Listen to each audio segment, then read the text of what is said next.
Christians, ویسے وہ Christians نہیں ہیں، ایتھیسٹ ہیں، جو قرآن کی بے حرمتی کرتے ہیں یا خاکے بنواتے ہیں نبی صلی اللہ علیہ وآلہ وسلم کے، تو ہم نے کبھی بھی ریونج میں آ کے کاؤنٹر کرنے کے لیے عیسیٰ ابن مریم کا کوئی خاکہ نہیں بنایا. ہم نے کبھی بائبل کی توہین نہیں کی. یہ ہمارا فخر تھا. آج آپ کا وہ فخر بھی ختم ہو چکا ہے. اس ایک واقعے کی ہیٹ سالوں تک ہم محسوس کریں گے. میرا خیال ہے جس طرح 9 مئی کو سیریس لیا پاکستان کی فوج نے، اس سے زیادہ سیریس اس 16 اگست کے ایشو کو لینا چاہیے. ادروائز یہ ملک تباہی کی طرف جا رہا ہے. اس کے لیے کاؤنٹر نیریٹو کیا ہے وہ میں بعد میں بتاؤں گا. پہلے میں تھوڑا سا مسلمانوں کو جھنجھوڑ لوں.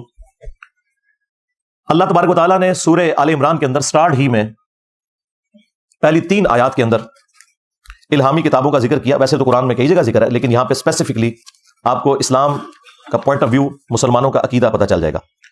اعوذ باللہ من الشیطان الرجیم، بسم اللہ الرحمن الرحیم. الف لام میم، یہ تو حروف مقطعات ہیں. اللہ لا الہ الا هو الحی القیوم، اللہ ہی ہے کہ جس کے سوا کوئی معبود نہیں، اور وہ خود سے زندہ ہے، ہر چیز کو قائم کیے ہوئے ہے، تھامے ہوئے ہے. نزل علیک الکتاب بالحق، اے محبوب صلی اللہ علیہ وآلہ وسلم، یہ قرآن کتاب ہم نے آپ کے اوپر نازل کی ہے حق کے ساتھ، با مقصد، پرپز فل. مصدقا لما بین یدیہ، جو کہ تصدیق کرتی ہے ان کتابوں کی جو پہلے سے موجود ہیں لوگوں کے ہاتھ میں.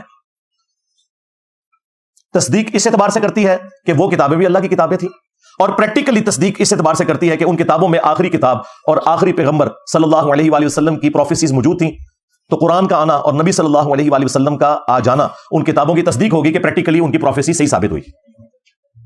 وَأَنزَلَ التَّوْرَاةَ وَالْإِنْجِيلَ، اور اللہ ہی نے اتاری تورات بھی اور انجیل بھی، اولڈ ٹیسٹمنٹ بھی اور نیو ٹیسٹمنٹ بھی، من قبل، اس سے پہلے، قرآن کے نزول سے پہلے، ہدی للناس، انسانیت کی ہدایت کے لیے. وَأَنزَلَ الْفُرْقَانَ، اور اب اللہ تعالیٰ نے حق اور باطل میں تمیز کرنے والی کتاب نازل کر دی ہے، یعنی فائنل ٹیسٹمنٹ. اولڈ ٹیسٹمنٹ بھی اللہ نے نازل کیا، نیو ٹیسٹمنٹ بھی، اور یہ فائنل ٹیسٹمنٹ الفرقان، حق اور باطل میں تمیز کرنے والی کتاب. یعنی ان کتابوں کے اوپر یہ نگہبان ہے کتاب. یہاں سے آپ کو یہ پتا چل گیا کہ اسلام میں مسلمانوں کے نزدیک تورات ہو، انجیل ہو، یہ بھی ہدایت کی کتابیں ہیں، اور ان پر ایمان لانا ضروری ہے. ان کا سورس بھی وہی خدا ہے، وہی اللہ ہے، کہ جو سورس ہے قرآن کا. اب احترام کے پوائنٹ آف ویو سے قرآن کا احترام تو ہمیں پتہ ہے، وہ تو بتانے کی ضرورت ہی نہیں ہے. وہ اتنا احترام ہے کہ ہم نے اسے غلاف میں لپیٹ کے رکھا ہوا ہے، کہیں کھولنا نہ پڑ جائے. لیکن یہ ٹیمپرڈ فارم میں جو کتابیں ہیں ان کا بھی احترام ہے. سنن ابی داؤد کے اندر صحیح سند صحیح حدیث ہے جس کی صحت میں کسی کو اختلاف نہیں. 449 نمبر حدیث ہے، انٹرنیشنل نمبرنگ کے مطابق، جو سٹینڈرڈائز نمبرنگ ہے. یہودیوں نے نبی صلی اللہ علیہ وآلہ وسلم کو ایک مقدمے کے فیصلے کے لیے انوائٹ کیا، چونکہ آپ صلی اللہ علیہ وآلہ وسلم مدینے کے حکمران بھی بن چکے تھے، میثاق مدینہ بھی تھا. تو آپ صلی اللہ علیہ وآلہ وسلم یہودیوں کے گھر میں تشریف لے گئے جہاں انہوں نے مدرسہ بنایا ہوا تھا. حدیث کے الفاظ ہیں کہ وہ گھر کے اندر ایک مدرسہ تھا جہاں آپ صلی اللہ علیہ وآلہ وسلم کو بلایا گیا.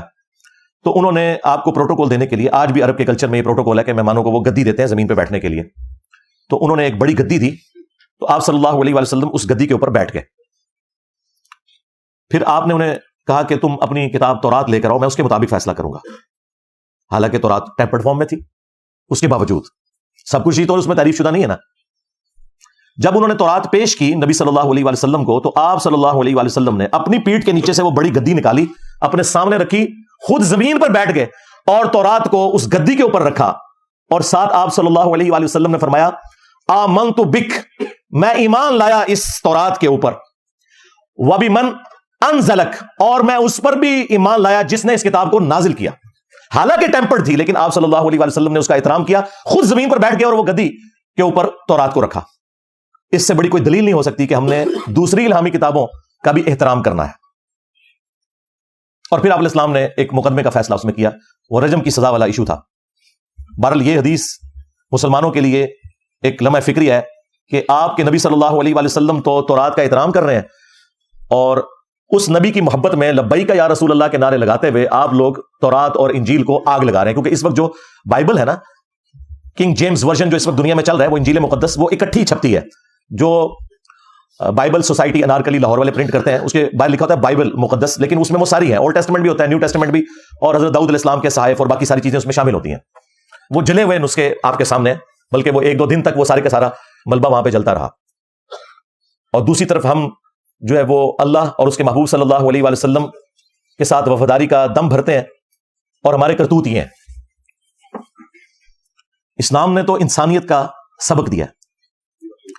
سورۃ المائدہ کی آیت نمبر 32 میں اللہ تبارک و تعالیٰ نے فرمایا کہ 2 استثناء ہیں، نمبر 1 قتل کے بدلے قتل، اور نمبر 2 فساد فی الارض، اس کانٹیکسٹ میں کسی مجرم کو قتل کرنا۔ یہ 2 ایکسیپشن چھوڑ کر جس نے کسی انسان کو قتل کیا گویا اس نے پوری انسانیت کا قتل کر دیا۔ مسلمان کی بات نہیں ہو رہی، انسان، بلکہ جان کا ذکر ہے وہاں پر۔ شکر ہے انسان کا ذکر نہیں، ورنہ کہنا تھا کہ انہوں نے ہم تو غیر مسلموں کو انسان نہیں مانتے۔ اس میں الفاظ ہیں جس نے ایک جان کو قتل کیا، پوری انسانیت کا قتل ہے، سوائے 2 ایکسیپشنز کے کہ یا تو وہ قتل کے بدلے قتل ہو رہا ہوں، اور وہ بھی جوڈیشری کے تھرو، ایکسٹرا جوڈیشل نہیں ہوگا، قانون آپ نے ہاتھ میں نہیں لینا۔ دوسرا فساد فی الارض کرنے والے لوگ، وہ بھی جوڈیشری کے تھرو۔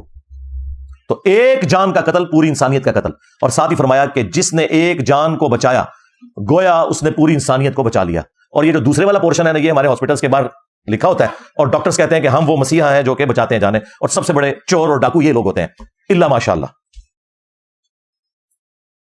اور صحیح بخاری میں حدیث ہے کہ اللہ کے محبوب صلی اللہ علیہ وآلہ وسلم نے فرمایا، جس نے ایک ذمی غیر مسلم کو جو مسلم سٹیٹ کے اندر ٹیکس پے کر کے رہ رہا تھا، جس طرح کہ یہاں پہ کرسچنز رہ رہے ہیں، جوز تو اب بہت تھوڑے رہ گئے، ہندو ہزاروں کی تعداد کے اندر ہیں، بلکہ لاکھوں میں ہوں گے، مسلم سٹیٹ کے اندر ٹیکس دے کر جو غیر مسلم رہ رہے ہیں، جس